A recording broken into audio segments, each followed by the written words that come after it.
In this video, we'll talk about the apron mechanism and how automatic feed of the carriage in a lathe works.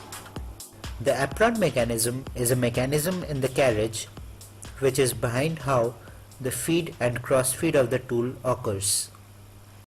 On rotating the cross feed handle, the cross slide moves back and forth on the saddle because of the screw mechanism that connects the handle with the slide.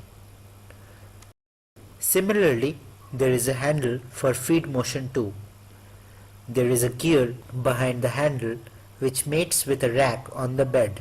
So there is a rack and pinion joint in which the pinion gear moves with respect to the rack and takes along the whole carriage.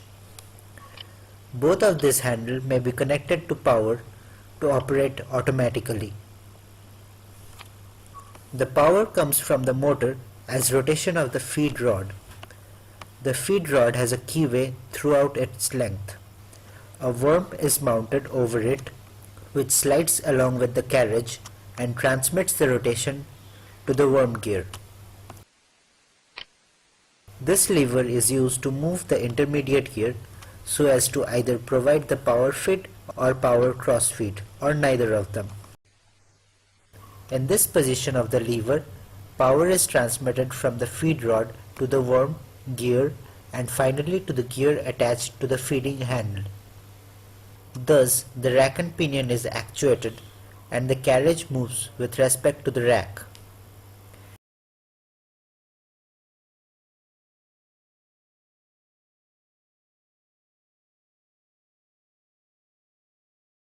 In this position, the power is finally transmitted to the gear attached to the cross-feed handle.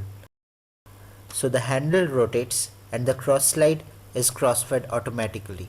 This complete mechanism for manual or automatic feed of the lathe is called the apron mechanism.